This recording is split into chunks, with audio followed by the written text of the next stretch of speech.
Hey everyone, welcome back to Williamson Ridge Outdoors. I'm kind of excited again. I always get that way when we're getting new products and not exactly new, but new to us products. And I've been really wanting to be able to compare our Atlas series battery saws to the Milwaukee M18 fuel. This saw is only an 18 volt, so I really wonder how it's going to compare to the 40 volt and the 80 volt. I hear really good things about this saw, so I'm going to use this thing and find out whether that's true. And really what I'm looking for, you know, if you've seen all the videos in the Atlas series, then you've seen that I've had trouble with the batteries getting hot if you work them too long. If you're doing the odd jobs and stuff with them, they do a great job. But I'm wondering if the M18 will shut down before I do. Will I get tired and give the saw a rest before it gets too hot to use? Or will it shut off and I have to let the saw cool down, you know, before I need to? We're going to compare it to our Atlas 40 volt and 80 volt saws to get a good idea of whether the price difference is worth the difference. So this saw right here, most places about $450, and this saw can be had for $259, and I think right now they're actually doing a bundle package where if you buy the saw, a battery, and a charger, you'll get $30 off, making it $229. You can actually get this package a little bit cheaper, but I'm trying to get somewhat in a fair comparison because the Atlas battery in the 80 volt 5 amp hour is $109.99. You can get the 40 volt version of the battery, I think, for about $59.99. So that would save you a little bit on the price, but it's only a 2.5 amp hour. And when you're comparing, the Milwaukee actually comes with a 12 amp hour battery. I want to get the biggest battery that I possibly could in order to kind of compare the two, and still it's not going to have the runtime simply because it's still only a 5 amp hour. But we are doing that in our 40 volt to give that comparison, just to kind of see where they stand and whether there's $200 worth of difference in the price. So we're going to open this thing up real quick and take a quick look at it. We're not going to get to run it today because it's getting dark on me, and those bugs are eating me up. So I'm going to get some of my Captain Ron's insect repellent and put that stuff on. Them bugs and little gnats and stuff are driving my ears and stuff crazy right now. And this Captain Ron seems to work really well. Repellent. I'll leave a link in the description below where you can go on their website and kind of check out their information and stuff, because it's all natural and it really seems to work, and I like it a lot better than using, you know, chemical type insect sprays like the off bug spray that has DEET and stuff in it. That stuff burns my skin and it feels like I've got a sunburn just because I put bug spray on. This stuff, it doesn't do that. But I've used it quite a bit. I'm going to do a video on just the Captain Ron's and do a lot more information and stuff on it. But I've been trying to get a good idea and a good opinion of it and use it for, you know, several weeks and stuff, and use it whenever I go out just to kind of have a good opinion of how it works for me. So anyway, stay tuned for all that. But anyways, let's get right back into opening this thing up. Actually, it looks like this box has been opened before.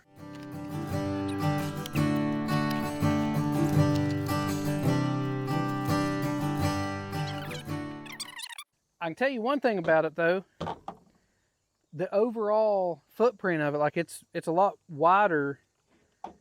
It seems like a lot bigger saw. Or maybe it just seems that way. The length is actually almost identical. It's just the motor part of it right here that is a whole lot wider. I'll get you a shot of that here in just a second. I'm hoping that there's still some stuff down here in the box, because there's no charger in here, and there's supposed to be, and there's not. Have any of you all had trouble with Rural King? It seems like nothing is the way that it's supposed to be. You know, I called them and asked them if this thing was in stock, and they told me that their computer showed that they had 4, so they probably didn't have it in stock. You think that because your computer says that you have 4 of these in stock, that you have 0? And they said, yeah, because of theft. People steal them. I couldn't believe what they were telling me. I called another store. The other store said that they showed that they had 3 in stock, And the guy was like, yeah, we've got it. And I said, okay, can you go check for me and see if it's there? Oh, no, I can't go check. I mean, if it says 3, then we got them for sure. We got them. So I couldn't even get somebody to go confirm that they had that in stock. I went ahead and made a trip over there and ended up purchasing this.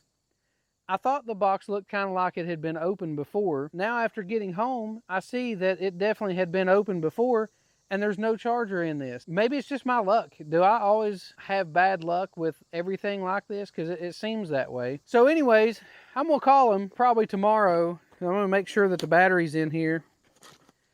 Or that's what this is. Maybe the battery's missing and this is actually the charger, but I don't think so. This is the battery. So now that I've got the battery, I have no way to charge it because somebody evidently took the charger out of the box and then closed it back up like it was good to go. So anyways, man, what a bummer. I can't even charge this thing up and try to have it ready for tomorrow in order to try it out. So I'm going to have to wait until I can get back there again to be able to trade it out and get a charger for it. But I will say that just with the battery in here, this thing's pretty heavy.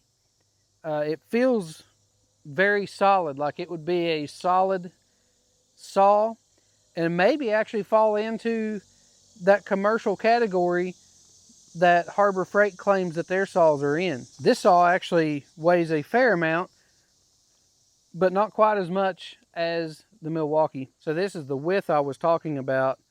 You know, this one is not a whole lot wider than the battery itself, but yet the Milwaukee actually has the motor turned sideways here, and it is quite a bit wider than the battery.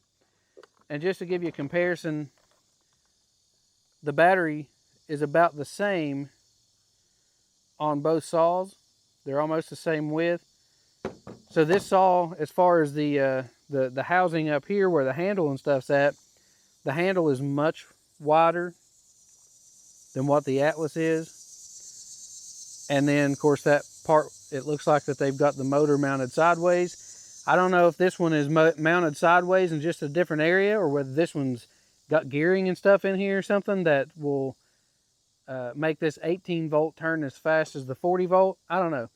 But when we get the charger, we're going to check them out. We're going to do a thorough comparison between the saws, really get into it, and then I might end up just keeping one of the battery saws and then selling the others. So we'll see which one that is. So only time will tell. We'll see which one of the saws that we end up keeping and which ones we end up selling. May keep them all, I don't know. I really do like the Atlas saws, just simply for the fact that they're convenient, easy to use, and they do have tons of power. Till we get that charger, we can't try this thing out. So guys, stick around.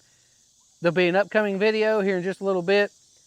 We'll get this thing taken care of. We'll get it charged up. And like I say, we'll compare the Atlas 40 volt, 80 volt, and the Milwaukee M18. So one last thing before we go. While I was over at Rural King, I ended up picking up a quick hitch for my tractor. So we're going to find out if their Country Way quick hitch is any good. I know a lot of people have said stuff like Harbor Freight quick hitches, they won't hook up to a lot of implements. These are in the same price category, so I'm kind of wondering whether they're any better. But I do know something that maybe a lot of people are missing whenever they get the quick hitch. You have to get an adapter set to put on your quick hitch compatible implement for these to work. So I went ahead and bought those while I was over there too. So here in just a few days, we'll get this thing hooked up to the tractor.